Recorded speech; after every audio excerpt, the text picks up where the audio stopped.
Randomly with Ronnie Jr.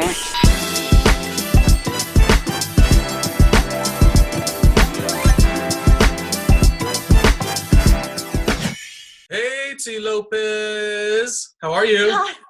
Hi, Ronnie. I'm so happy to just see you and to connect with you. I know it's not in person, but we're connecting, and I'm happy about that. Yes, and I want to talk about your career, your life. You're one of those performers that I met a very long time ago. I don't want to say you started in a singing group because I don't know the beginning of your history, like if you were a dancer first, if you were a singer first, but I do remember our early stages go back to 2002 at the radio station at Kiss FM, and this was a time that I would say probably is a one-of-a-kind time for you, being in the group Soluna. 2002, what do those memories feel like, and how did you join with that group? Because that group went on to do some really fun things, be it going on tour, et cetera, et cetera. Tell me about that experience. So that was the beginning, essentially. For me, it always started in music, professionally speaking. In 99 is when I met the girls. I was still in high school. You know, I always knew I wanted to sing. I knew that I wanted to do entertainment. I didn't know how that was going to be possible because I didn't know anyone in Los Angeles. I lived in the Inland Empire, which is only about an hour out, but everybody knows that LA is its own planet. It's completely different. And so I knew what I wanted to do, but I never saw how it would be possible. And this is like one of those true Hollywood stories. It was my senior year of high school. My dad managed an auto body shop, and someone had come in because their brake light had went out on their truck, and my dad had our family picture there, and the guy who went in to get his car fixed handed my dad his card and said, "Okay, here, call me when the car's done." And my dad saw it, and it said something having to do with entertainment. And my dad was like, "Wait a minute, you're in entertainment? My daughter sings." And you know how parents are your biggest promoters. Yeah. And so he said, "Well, you know, have your daughter give me a call." I don't know if he was annoyed by my dad or what, because here my dad is just like promoting his daughter when he's supposed to be having his car fixed. So my dad comes home that day and he tells me, "I met this guy. I told him about you." And I was so embarrassed. I was like, "Why? Why are you doing this at your work? Stop it." And I just remember thinking, well, if this guy is anybody, what's he doing way out here? Yeah, because Inland Empire, for those that don't know, I mean, I could make a joke and say it's like the Jersey to New York City kind of a thing, but it's not just that. It's very far when it comes to traffic. Like, what would have put you out there, especially if this was supposed to be an industry executive? But, you know, there is reasons to be in the Inland Empire. It's a nice place, yeah. And, of course, I'm 18, so my whole world is there. And now, of course, as I'm older, my brain and my horizons have expanded. And now I know that you can be traveling anywhere and be doing anything. But during that time, I was like, you know, why is he in my world if he's anybody? In my mind at that time, if you were in entertainment, you lived on Hollywood Boulevard and there were cameras, you know, at your office. That was just my thinking. And so I did call him, and his name is Nick Martinez. And he said to me, "You know, your dad told me about you. Will you just sing me something over the phone?" And I thought that was so weird. And I just, in my mind, I was like, well, that's not how an audition goes. That's not what you see in the movies. And so I begrudgingly sang a song. I was embarrassed. I was like, what am I doing? I went into the bathroom because it had better acoustics. And I sang the only song I could think of at that moment, which was Amazing Grace. I sang it a cappella. And he was like, "Great, that was great. I'll let you know if I hear anything." And we hung up. To me, that was the most generic, not promising conversation of all time. I thought I'd never hear from him again. I remember talking to my dad and giving him back the card after the phone call and going, "Don't ever do this to me again." Because you were embarrassed, but then you owed it to yourself to try, I assume, you know. Right. And so a month later, he went back to my dad's auto body shop because he lost my number. And within that month that we hadn't spoken, he met the group Soluna, and they were looking for a fourth member. And he came back to my dad's auto body shop. My dad calls me at work. I'm working at the mall. My dad calls me and is like, "Hey, that guy came back. He wants to talk to you." So I get on the phone with Nick, and Nick says, "I met this group. They're looking for a fourth member. I told them you sang to me. I told them I saw your picture. I don't know, call them, see how it goes, and gave me their number. I called them. I went to meet them the next day. I auditioned with them, I guess. You know, they had me sing, and I sang a song on my own. And I also, like, I had never met this man, Nick, so I didn't know if he was setting me up on something. So my Yeah, mom that's came with kind of me. odd, but I mean, you're doing you're checking your oof. Yeah, that's a tough call to do. It's a tough call. So my mom came with me, as you know, Ronnie, because you met her in those early days. She would come with me everywhere, and I'm grateful for that. So I went in, I met the girls. I didn't know how it would go, because when you're in a room full of girls, it could be very there could be a lot of tension there. You know, some girls are like cats. When you come together and you're like, are they gonna like me, or they're not, are they gonna? And so they had me sing a song. I sang one, and then I felt like, this is me looking back into my memories, and maybe I'm just magnifying the moment, but I felt like this is when the magic happened. They said to me, have you ever sang in harmony? And I said, well, sure, you know, with my mom sometimes, or at church. It's only like I sing one harmony when my mom's singing. And they go, well, we want to sing in 4-part harmony. And so, you know, I said, well, I've never done that. He said, well, why don't you just go ahead and sing, and we'll all join in.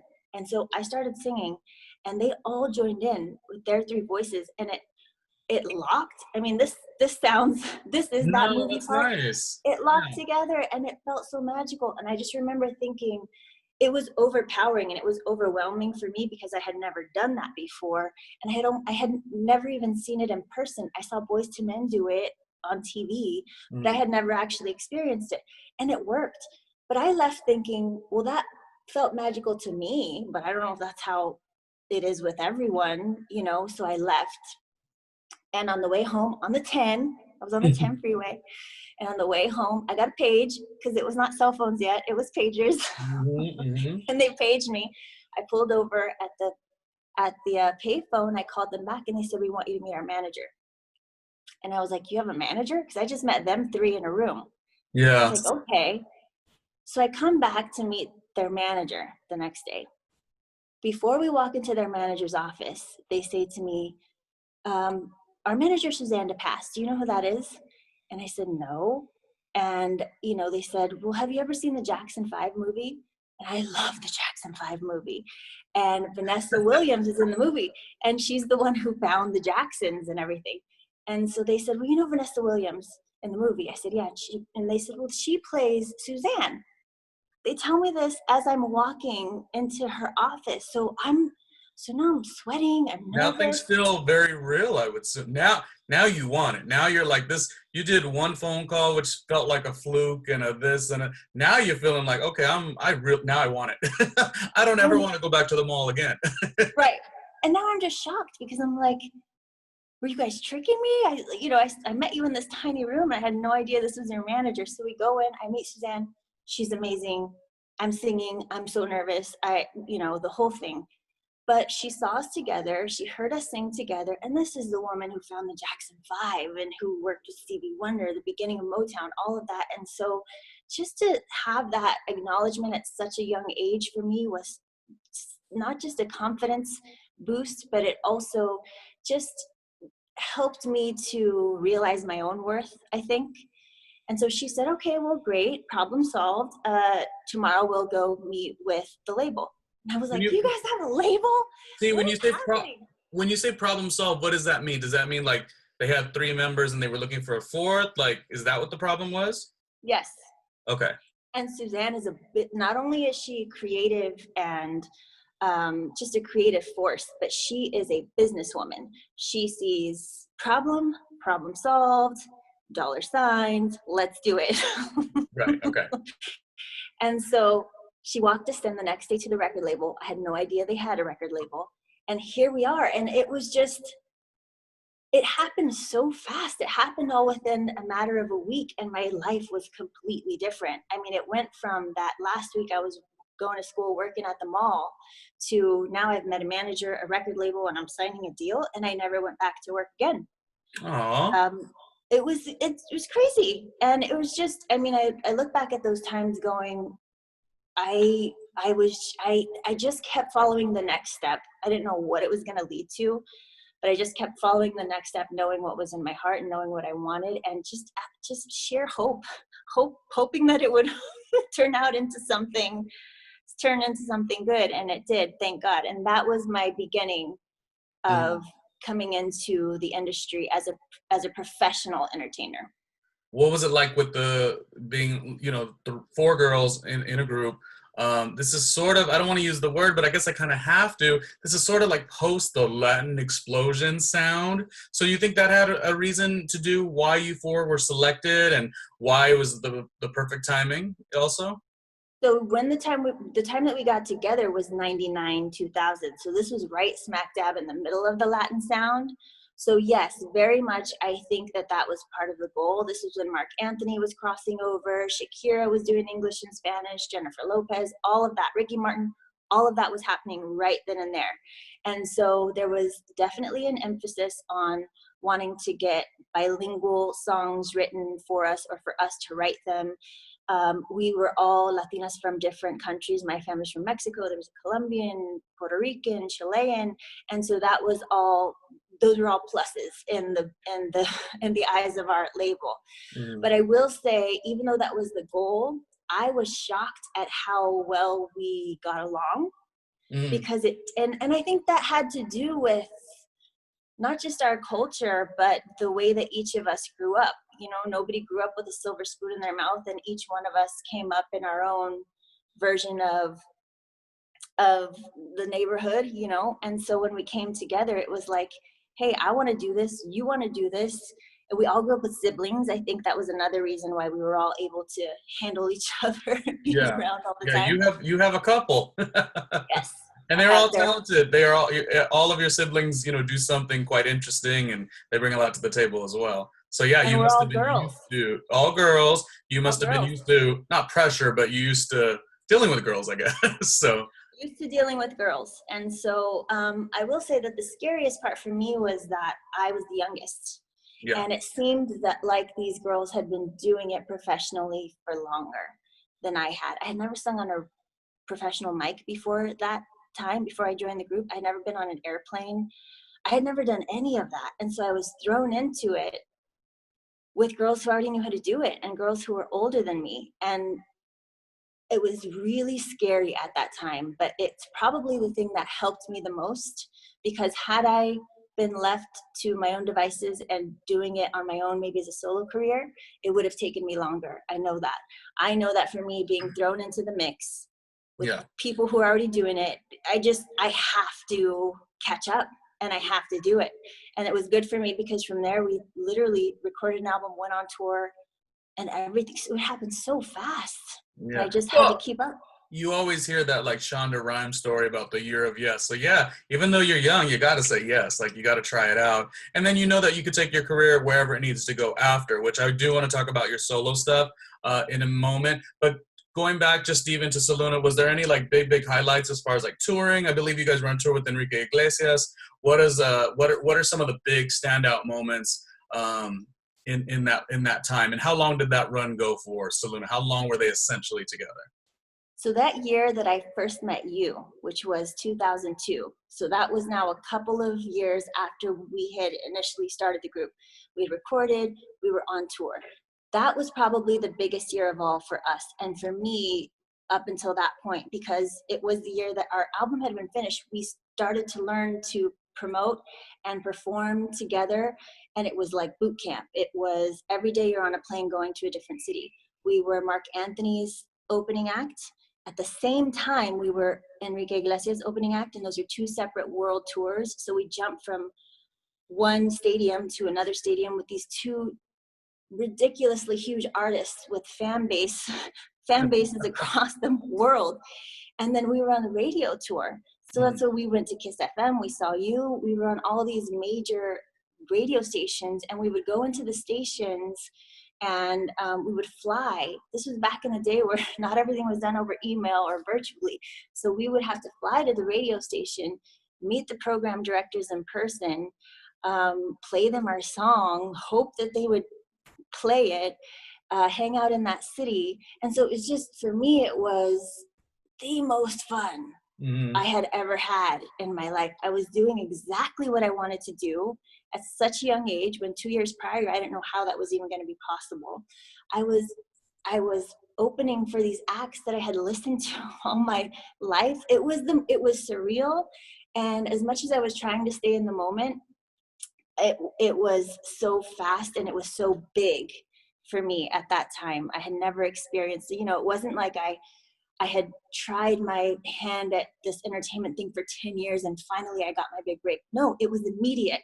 And so I was trying to look around as much as I could and be grateful and take it in, because I knew that at that age, that even though I didn't know exactly what to be grateful for, at some point in my life, I would look back at that time. I knew that. I just knew that. And so the Staples Center, Madison Square Garden, the Greek Theater, big arenas in Mexico, Puerto Rico, Dominican Republic. I mean, that was the year, 2002. And then after that, we tried to record a sophomore album, and it just wasn't clicking, I think, with the producers, because some people wanted us to stay in that Latin explosion, and then some Yeah, wanted I can us see to that, go unfortunately. right, and then some were going, no, that's completely over, you got to go alternative now. And we were just like, can we just make our own songs? But at that time, it was the record labels, sort of had the final say. And so if you were going to go about doing songs that you wanted to do and they didn't like them, they didn't have to pay for them and fund your life and fund your cause. And so there was some issues when it came to that. So we threw ourselves into making our own TV show. And the great thing about our managers at the time, which was Suzanne DePass and Irene Dreyer, is they produced television. And so we had a whole sitcom written for us. I'm telling you, it's like, these are things that you wait for years and years, and they were all happening to me from the gate. And we filmed the pilot. It's, we got the actors, whatever actors we wanted. We had the pick of the litter, because we, had big budgets behind us because of who we were with. We were signed to DreamWorks. We had Suzanne DePass, Kelsey Grammer produced it. We had Mario Lopez casted. We had Tony Blana casted. Oh, wow. And we in front of a studio audience at Paramount Studios. I mean, it was crazy. The pilot didn't end up going, though. They didn't end up picking it up. But even still, just that pilot was such an experience for me. And it was almost like my career went backwards. I saw everything at the finish line first. Yeah. And then after that, when the pilot didn't go, and when we didn't end up making another album, and then also I was the youngest, so they wanted to go on and maybe get married and have kids, and I was not there yet. And so we ended up disbanding for all those reasons. And then it sort of worked backwards. It was like I was handed everything on a silver platter at the beginning of my career. And then afterward, I had to figure out how to do it myself, when I had never done it myself before. I had only had a record label and huge managers. And your confidence was one of those things where when you were young, it was all happening. So I feel like, correct me if I'm wrong, I feel like your confidence rises to those occasions. Like, you might be a little nervous, but when you're being told, like, we're doing Staples Center, we're doing MSG, you kind of rise to that occasion. It's a much different experience when things sort of end or transition differently, and you got to be the one to, like, wake yourself up and figure out how to navigate. What were those years like then? I mean, leaving the group or finishing with the group and then navigating on your own. Did you get nervous and trepid about what was the next step? My immediate response was to escape. And so I left Hollywood and I went to Miami as soon as the group broke up. And it's interesting because I've always been very independent and maybe a little introverted even. I like doing things on my own, even in school. Like, I used to always like doing projects on my own as opposed to doing them in the group. But I think because I had poured myself into this group, which is something that I rarely do, when it fell apart, even though you knew that it was going to happen, you could see it happening, but still there was something in me that that was my only experience in this industry. And so when it ended and I wasn't with these girls 24/7 anymore, I just did not know what I was going to do. And living here in Los Angeles, you're reminded of what you're supposed to be doing in this industry everywhere you turn. You can't even go to the grocery store. Like, I lived by Rock and Roll Ralph's. You can't go to the grocery store without being reminded, hey, you're supposed to be doing your thing. You're supposed to be living your dream. You're supposed to be a rock star, whatever the case. You see the Hollywood side. You're just like, so I left. I went to Miami, and I started working with a producer that worked on the Saluna album, who I just really loved, and who offered me an opportunity to start writing with him for other artists, or maybe even for myself. And I know that I needed that time. I know that I couldn't be in a space where things were moving fast-paced and I was trying to figure out my next step, because it was going to make me feel like I was being left behind. So I went to a place where it was quieter and it was more chill. And You know why that also makes sense to what I'm hearing in your story is because I grew up in Southern California as well. And it's a much different experience. Like when I moved to New York, it was very important for me because it was my time to do whatever I needed to do and still create and still get into different items of career, I would say. But a lot of it had to do with you grow up in SoCal, your version of LA is very different than everyone who comes to Los Angeles to chase their dreams. So I think you need that fish out of water moment to like reassess and say, what is it that I need to do? It feels really good. I think I could imagine you felt really good with that move for sure. Nervous, but good. Yeah, nervous, but good. I think that's a good way to explain it. I needed to get away. I needed to not see the Hollywood sign. I needed to not see Sunset Boulevard. And so I went to the jungle, basically. I was in Miami, there's greenery all around me. It was beautiful. It was much more chill. And I was able to just start writing. And I feel like that's where I really started to find my own writing style. Because before that, I was always one of four. Mm-hmm. So it was always a collaboration, no matter what, because it was always the group. So I had to figure out who I was as an artist on my own. I didn't know who I was as an artist on my own. I knew who I was as one fourth. And so I wrote alternative songs, I wrote Latin songs, I wrote pop songs, I wrote rock type songs. I was just trying everything, and some of them were awful and some of them were great. And so I started working in Miami, and I was there for quite a while. And that's when Cash Money had moved from New Orleans to Miami and set up shop there at the Hit Factory in Miami. And so after a couple of run-ins with them, they became interested in wanting to sign a pop artist and a Latin pop artist, because I think they were trying to expand their roster into different genres. And so I started having meetings with them. And then it happened. Then you did get signed with them for a little bit. Yeah, it was interesting because at first I was like, Cash Money? Isn't, because I only knew of Manny Fresh and Birdman and Lil Wayne, and it was all rap and hip hop. This was not Nicki times. This was not even Drake times yet. Mm-hmm. And so I was shocked. And at the same time, I'm working on Latin stuff. I started working with Los del Rio, who did the Macarena from Spain. I'm doing all these things, and I just didn't know exactly what I didn't know if that was the right decision. I just didn't know. But they won me over, I think, with the personal touch of their record label. This is at a time before, all the drama of Young Money and Cash Money going their separate ways. This was when they were very much united, and they were a family. I mean, they flew me to New Orleans, and they were all working out of the same house studio. I mean, it was a ridiculous, crazy, huge, and ginormous house, but they were all there with their families and their kids. And the car situation, I can't even, they had basically a field in the back of that studio with so many cars that I couldn't even, and they weren't rented. They were customized Cash Money cars. There was jacuzzis in the middle of the living room. Like it was wow. Really how we all should live, maybe. I don't know. That's pretty cool. It was like I walked into a music video, because before that I had always, I had met A-list artists, and everyone was so talented, but when you meet them in person, they'd be so down to earth for the most part. I got lucky in that case, but I had never ran into someone and went like, oh, you live exactly how you portray yourself to live. Right. And that's how it was. And I And that's think also, I think it also speaks to being a good fit too. Like at this point, you had spent a little time in Miami cultivating these different sounds. And then you said that they specifically, although it didn't feel like, maybe what you would have expected because of their sound was one thing, they hadn't really expanded yet.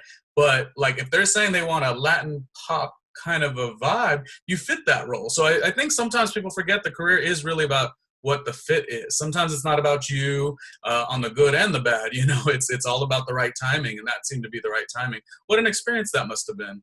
How did you also get into a bit of television hosting, which, I mean, you do equally as well with your music as you do with those TV hosting projects? You're very warm. What were those experiences like? So during that time when I was in Miami, and having meetings with Cash Money, I started to slowly feather myself back into Los Angeles. And I still had my apartment here, I still had an agent here, all those things were happening. And so I would come back and forth to go, okay, well, now I have something kind of rolling in Miami, but let me go back to LA and pay my rent. First of all, what am I going to do? And I had been interviewed by several shows over the course of the last few years up until that time. And one of them was on CTV, which is now Nuvo, I believe, and it was called The Drop. And they had interviewed me, and then they were looking for a new host. And so they asked me to come in and audition to be a host. And I had never hosted before. I had no interest in hosting. I was just so used to being the one who was interviewed. And during that time, I think it was pulling on my insecurities that I was even asked to be a host. Because in my mind, I thought, well, does that mean that I'm not the artist anymore? Right. Like now, and also now you don't even see me.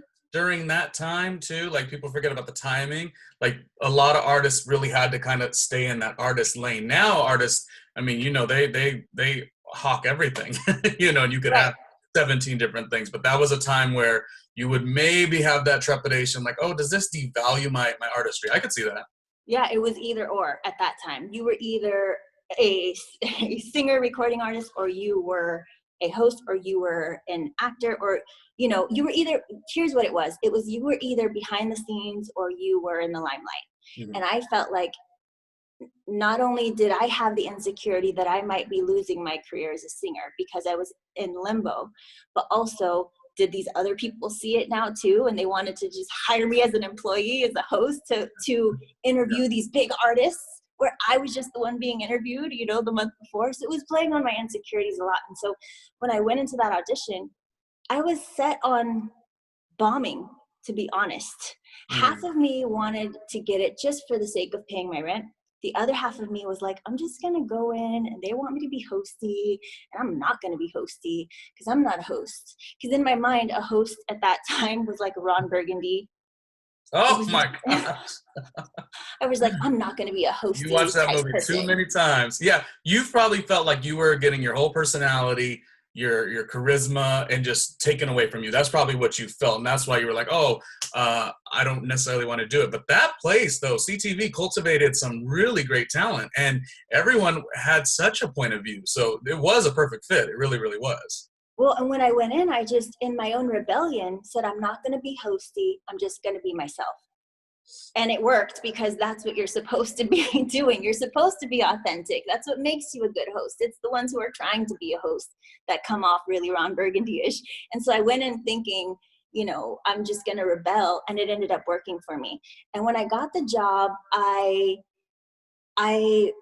was really nervous because it was a completely different space than I was used to. I was having to now interview artists where I was just in their seat. And so now I'm having to interview them, plus watch the prompter, plus look at people doing this to me, doing all these signs that I didn't know what was happening, plus have chemistry with a new co-host that I had just met. And it was a lot all at once. But I remember after the first day, it reminded me of being thrown into the group Soluna. I was thrown in, I had to keep up and realized that I really loved it. And not only did I love it, I I felt like I had an advantage because I had been interviewed before and I knew which interviewers I really loved and why. I knew the questions that I love to be asked as an artist. I knew what always helped me to feel like I was really getting my voice and my point of view across. And so I started interviewing artists the way that I would want to be interviewed as an artist. And I had questions about the studio and their process and things like that maybe a regular host wouldn't. And so when I realized that I loved it, I started to really work on it.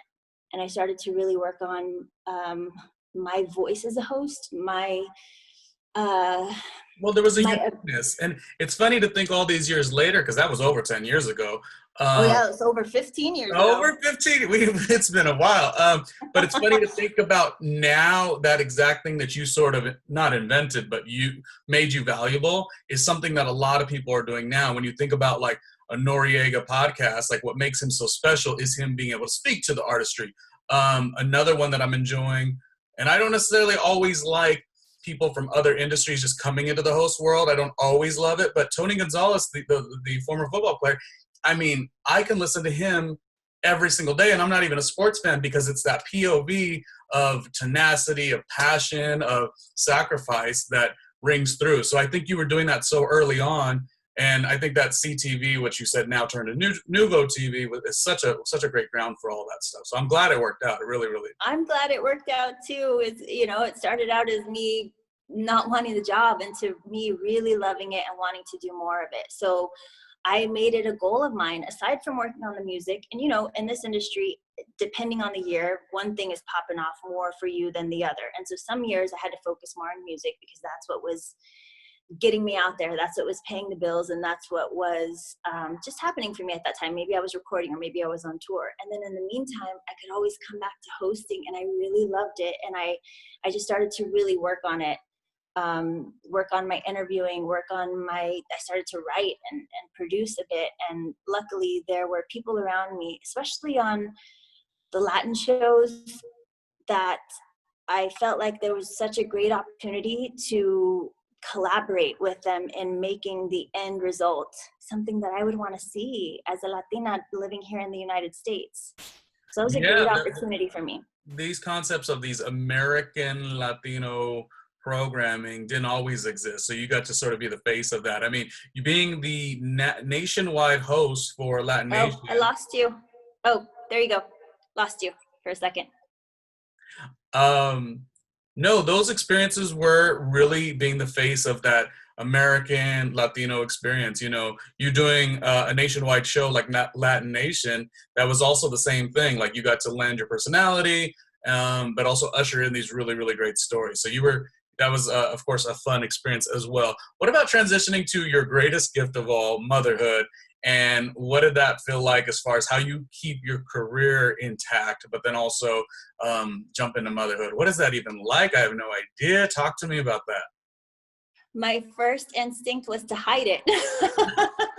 She keeps wanting to hide. When I got pregnant with my first daughter. She's like, I'm moving to Miami. Let's go.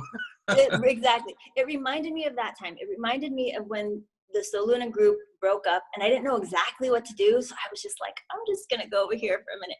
It felt the same way because at that time, keep in mind, it wasn't like now where everybody has a baby and it's cool. It wasn't. At that time, it was, if you were seen as like a mommy, motherly type, then they couldn't also see you as an artist. They couldn't also see you being hardcore performing or, as this host personality person who had edge. Once you became a mother, it was almost as if they saw you as this soft, pretty flower that was so fragile.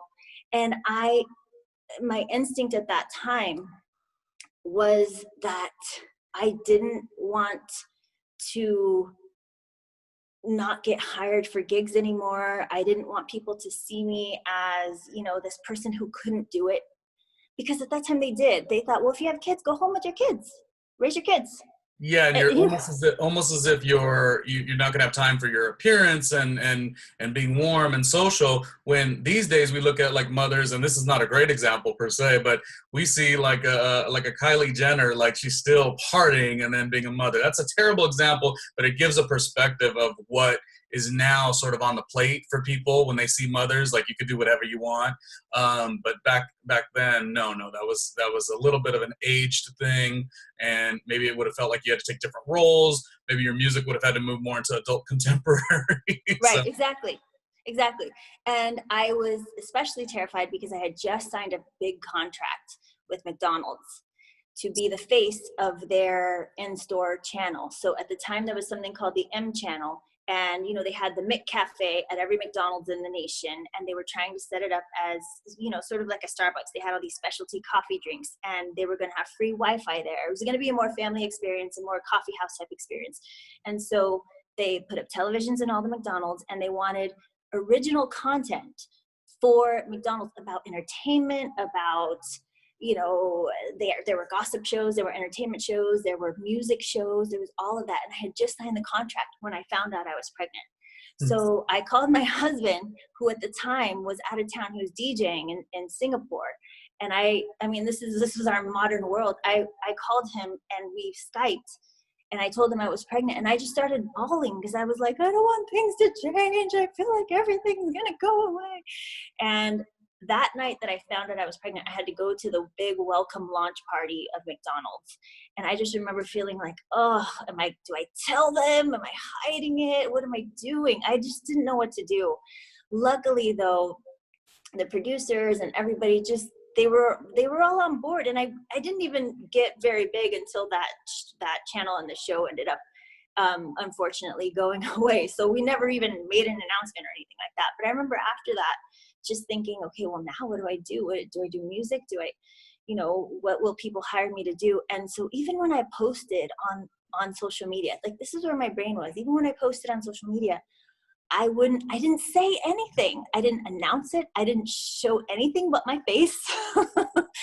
And I remember the first time I ever posted with my daughter, people were like, whose baby is that? Because they had no idea that I had even been pregnant. And I realized, though, you didn't, social media wise, you didn't take anyone on the journey. It just, here we go. No, it was just like, I was all of a sudden had this baby. And I remember I was still in that frame of mind after having my first daughter, thinking, is no one going to want to hire me? I'm not going to post any family pictures because I want people to hire me based on what my social media looks like, and my social media should look like my business. And during that time, right after I had my first daughter, there was an artist in Mexico named Secan, and he was a big rapper. At the time, he was starting to gain a lot of traction in Mexico. He had a big quick growing fan base. And there was David Rolas, who we all know and love, was writing for him, and he was working with this producer here in LA named Tunes. And so, you know, he said, well, why don't you come over to the studio and we'll do a song together. And so David Rolas and I did a song called Crazy in Love, and I love that song. And I feel like that started to get my confidence back of just like, I'm still a singer, even though I'm a mom, I can still do it, even though it was just me putting the pressure on myself. No one else was telling me that. But I was literally like pumping breast milk in the bathroom, and then at 2:00 in the morning, and then going back into the studio booth and writing and doing all that. And I started to feel like, oh, okay, this is what it's like. This is what it's like to be a mom and to also be working studio hours. And I know that I've got to get back. And when I get back, my kid's going to wake up at 6 a.m. And I just have to know that. And I just have to do that. Okay, I got it. And so when we recorded that song, the producer really liked it, who worked on it. And he said, well, I'm writing for this other artist named Secan in Mexico, if you want to try to write some songs with me.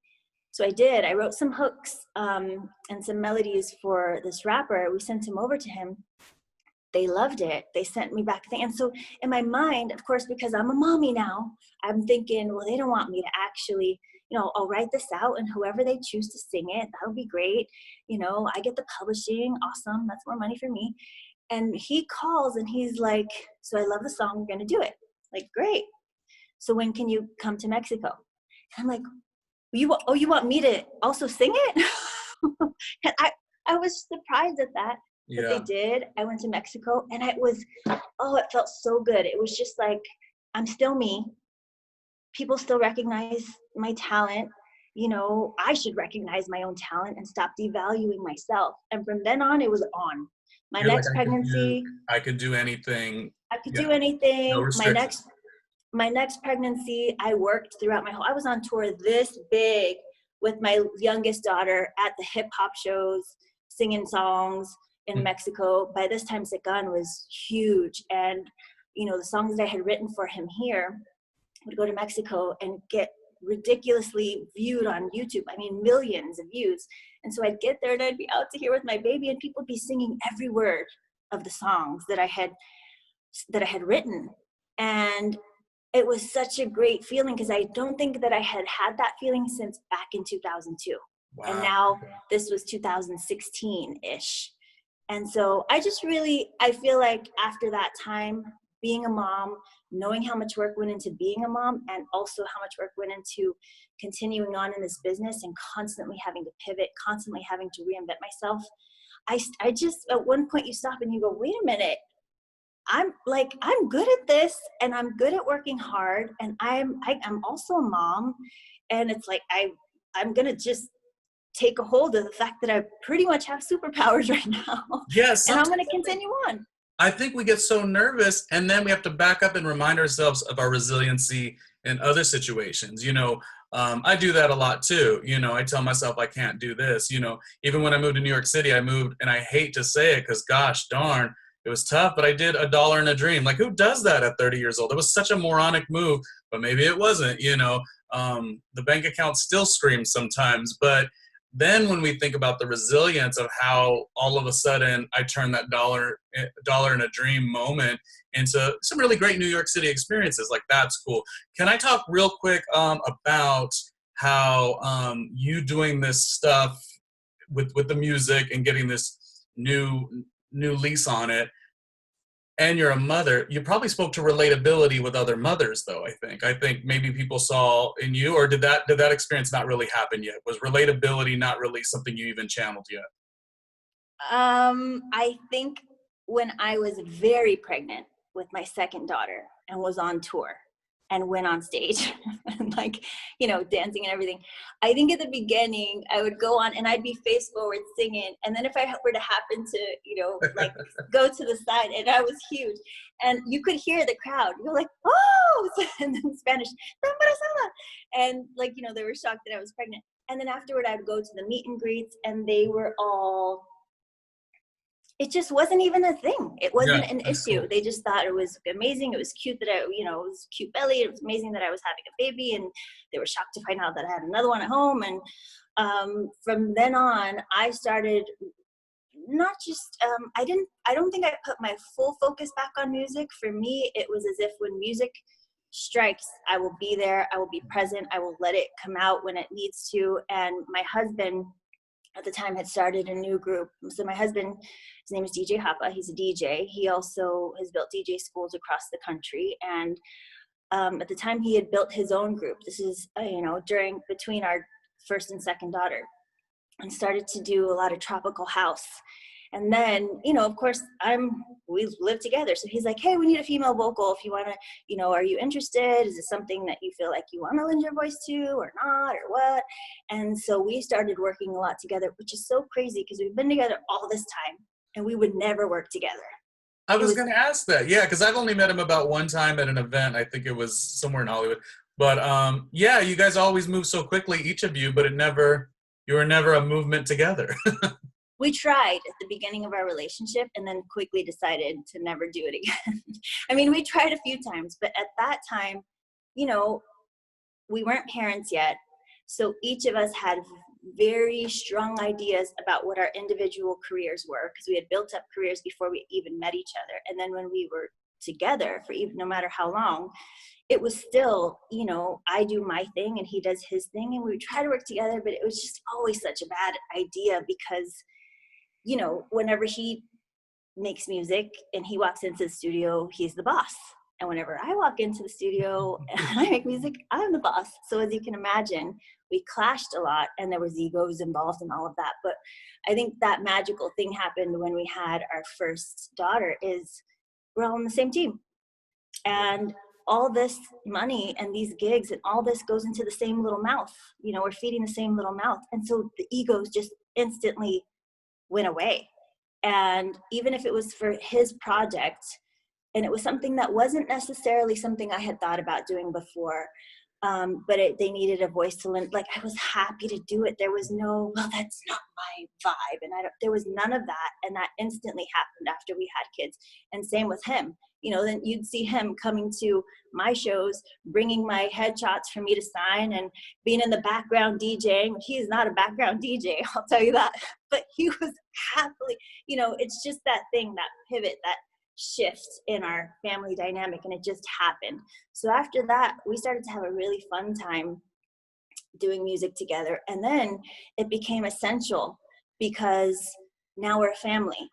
So I can't just go on tour for months and leave them behind, and neither can he. So we have to now create music that we can do together so that we can travel together as a family, so that we can bring the kids together, so that we're not separated for an extensive period of time. So it became a must for us to work together, and it just became really fun. And we started just really playing around, and so we released some music there, and it's done really well. And we still perform.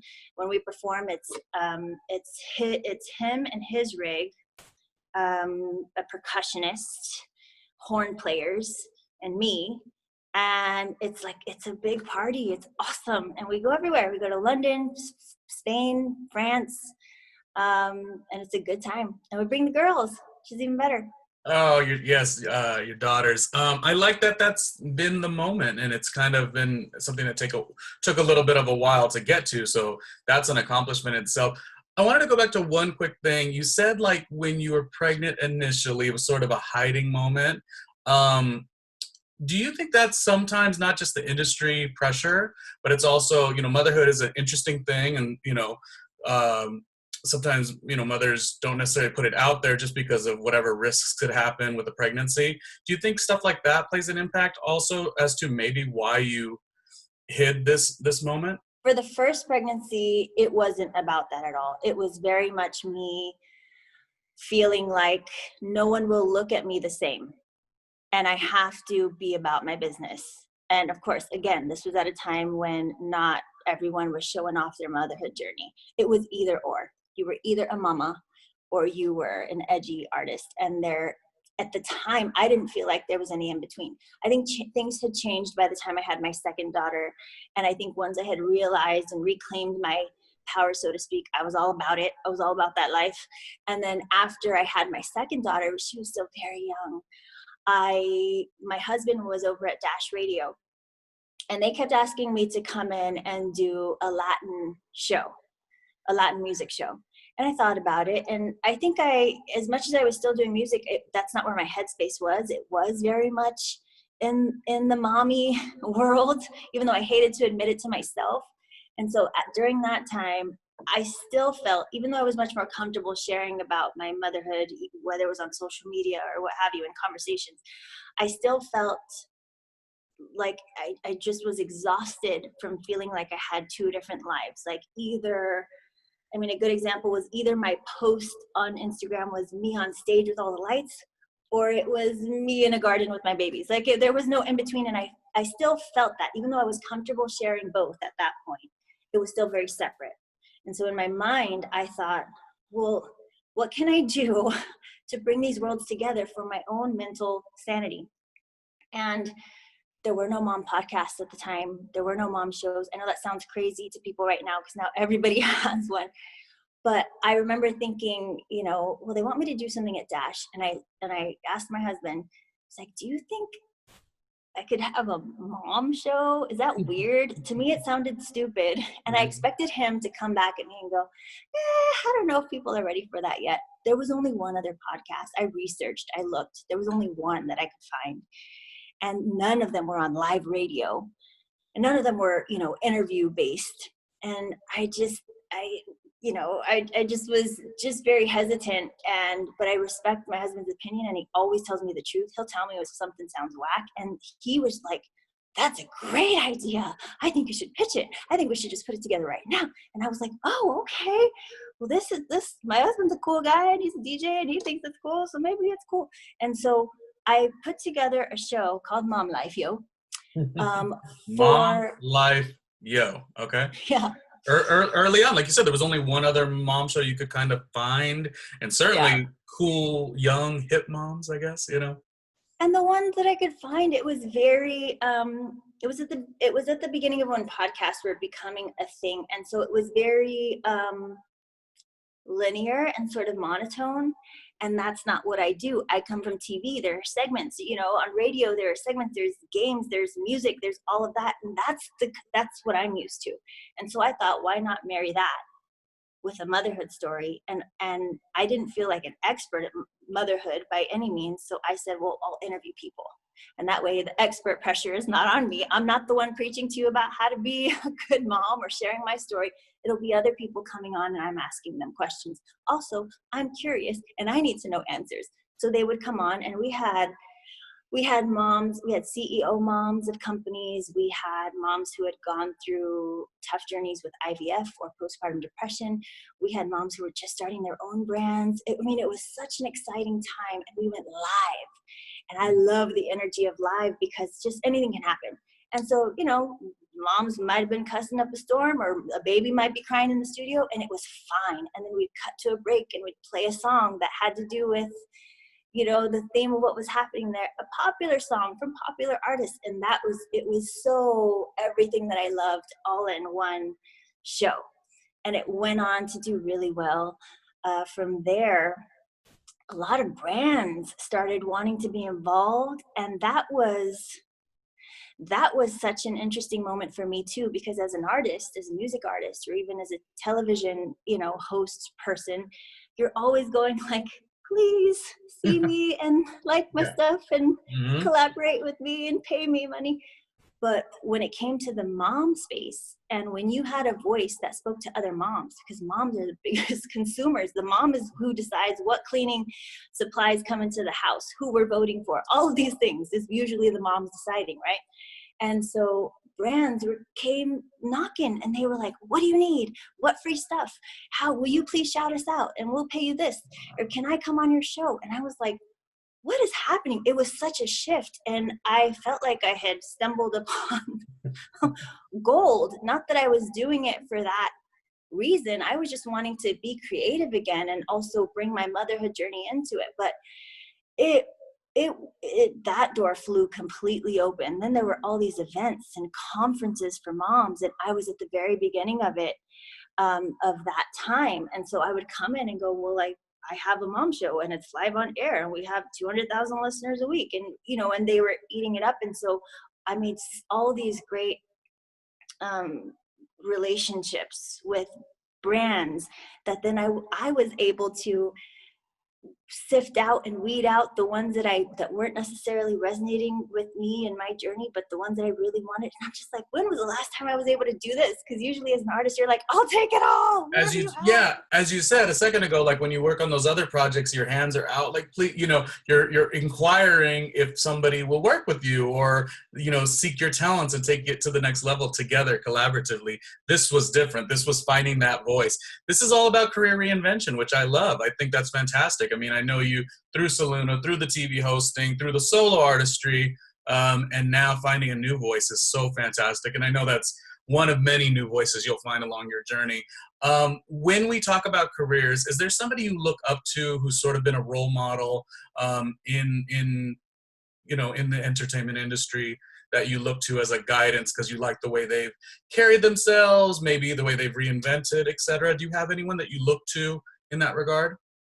Well, Oprah is one obvious choice. You go from being hired on as a news reporter to then being hired to do your own show, to then taking that over and becoming the producer of that show, to then, being able to hire your own people and make sure that your voice is coming in clear the way that you want it to then owning your own network, and then going off of that network and creating other shows for that network that you can just sit home and relax, but as long as you're still being creative and putting out content.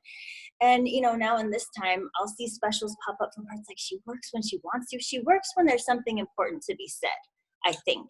Yes. And she can come in and out whenever she chooses to. And then, but she's also built up this this platform for others to come on and share their positivity and all of that. And I think for me, recently in the last couple of years, when things started going, when my career started really fanning out, because I started out as a music artist, I went into acting, I hosted, I produced, I wrote, I started radio hosting and producing that, and then podcasting, and I have a new podcast now. It's just like you start to feel like, how can I bring this all together? And because when you feel like you wear so many hats, like how do you even have that in a conversation when someone says, hey, well, nice to meet you, what do you do? You don't want to list off all the things. It sounds ridiculous, and you feel like an amateur when you're doing it. So for myself, I had to go, okay, what's the main thread that's in everything that I do? And I had to do some self-reflection. I even had to ask people who were really close to me and go, hey, so what do you get from me? What's the vibe you get from me? And the thing that kept coming up was hope. And how whether I'm on stage somewhere, whether I'm singing, whether I'm speaking at an event, if I'm doing my music and I'm up on stage, from another Latina, I would get, I see you up there, and you're Latina like me, and you came from the same type of place that I came from, and it gives me hope that maybe my voice is worth something. And for me, when it comes to my motherhood journey, I've been through child loss. I've lost children before who passed away, and I'm now in my second round of motherhood, and people who know that story go, well, either I've just been through that, or I know someone who's been through that, and it gives me hope when I see you that there is a light at the end of the tunnel, because that's a really dark place to be in. And sometimes you have to grab onto an idea or an image of something in order to pull yourself through. And so sometimes my story might be that image for that person who doesn't see any way out, because when your child dies, you don't see any way out of that. And so the hope kept coming up for me. So I wrote myself a mission statement, a personal mission statement. I have my business ones, but I wrote myself a personal mission statement. And my mission is to always ignite hope, ignite vibrant sparks of hope in motherhood, music, and media. So for me, I like that. Say that again. That I do like it. It does really match up. Yeah. Thank you. Igniting vibrant sparks of hope in motherhood, music, and media. And so for me, it just brought everything down to one thing. Now I don't feel like I do 17 different things. I do one thing. I just do it across different platforms. If I'm igniting hope, whether I'm singing a song, or whether I'm speaking, or whether I'm writing a book, or whether I'm just having a conversation at the grocery store, that's my personal mission. And so it makes me feel like whether my year has gone over here to the music side, or whether it's gone over here to the motherhood space, I don't feel like I'm being pulled in all the different directions. I'm still on track. I'm still doing my one thing, which is igniting hope. And that's I feel like when we talked about Oprah a second ago, I feel like there's always one mission. I don't know exactly what her mission is specifically, but I feel like you can feel that in everything she does. There's always a message of positivity. And for me, there's always a message of hope, whether, you and I are having this conversation now, or whether I'm on stage. What else are you doing? You said a new podcast, and any last words? Yeah. So the Mom Life Yo podcast that we created, ended a couple of years ago. And so since then, I did not want to go back into the motherhood space. I had my mindset on taking a break from that.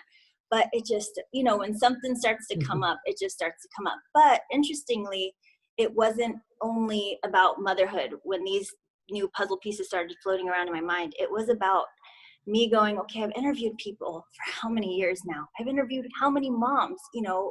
I felt like after all this time of getting other people's stories, and you'll know this as an interviewer, every person you interview, they're like a mirror. And sometimes you see something that you don't want to be. Sometimes you see things that you really recognize in yourself as well. There's always food for thought there, and it refines, it just constantly chisels you down to what it is that you want to say when you hear other people's messages and what they want to say. And so I think that's what happened to me, especially in the last been 20 years of this business now, and at least 15 interviewing people. And so I think after all that time, I felt like I'm going to create a new show. But now I feel like I finally have something to say after all these years. It wasn't going to be interview based. It wasn't going to be, I need your expert opinion. It was going to be me going, no, I've been through some things and let me share them with you. And they're not all motherhood things. Some are things that I've gone through in my career that it was always just a small pivot. It was always a realization, a small pivot that turned into a big change and shift in my life. And then it's how I applied that to my motherhood journey. You know, when I think about being so unqualified for being to be a mom, because we don't know what we're doing. You're being hard on yourself, I'm sure. No, but I mean, do I think I'm a good mom? Yes. But I also feel like, you know, in motherhood, once you master one phase, something new starts that you've never had to deal with before in your life. You're like, oh, my daughter is now doing this. Like, I don't even know what to do with that. I thought we were still in the My Little Pony phase. You know, something new comes up and you're constantly having to reinvent like what motherhood means to you. And you're constantly having to shift just on a dime so quick. And I will go back in order to build up my confidence and to feel like I am qualified to do this or to even try to do this, is I'll go back in my career and I'll think of that time the music industry went down the toilet. And all of a sudden we went from everyone's buying music to nobody's buying music. And how are you going to make your money now? And are you still going to be a good artist? And I'll take those lessons. I'll talk about that. And then I'll apply it to my motherhood journey and how that gives me the strength to look at this thing that I'm going through in motherhood and shift it in the same way. I do it all within 5 minutes. They're little 5-minute episodes. I'd rather hear those stories. Forget those. No more experts. You. And you come from a good family, too. That's another thing. Like I said, all the sisters are so vibrant, and Dill's the one I speak with the most because we've worked on a project together. But even Freeze, is it? Yeah. You know, we did a showcase that I hosted that you performed, and your other sister was there 152 years ago. So all these experiences are really cool. What is the name of that new project, or should we just find everything through your social media? So the new podcast is called Mama Morsels because they're little tiny 5-minute episodes with, I say, big, small pivots for big life, breaking the cycles. Mama Morsels, and you can find that on social media, but you can also find me, Official T. Lopez. You can find all of that on officialtlopez.com. And yeah. That's it. Okay. Well, such a great, successful Southern California story because T. Lopez does a great job and has always been so kind to me. So thank you. And I love hearing all your stories of all these different experiences, being on tour, Madison Square Garden, Staples Center, you know, getting signed with Cash Money, just all these different unique things and still putting a smile on your face at the end of the day. So that's really, really cool. Thank you for your time. Any last messages or words, or that's it? I love you, and I'm so glad you're doing this, and I can't wait to see all the other shows. I feel like I get so inspired by when other people tell their stories, and I hope that, you know, if you're watching this, you were inspired and given an inkling of hope for even getting through something that you're going through. But I always love to go back on shows that I've been on and listen to everyone else's story because I find so much strength and you know, I relate to a lot of the stories. So I'm so glad you're doing this. Thank you for doing this. Thank you for your time. I appreciate it. Thank you.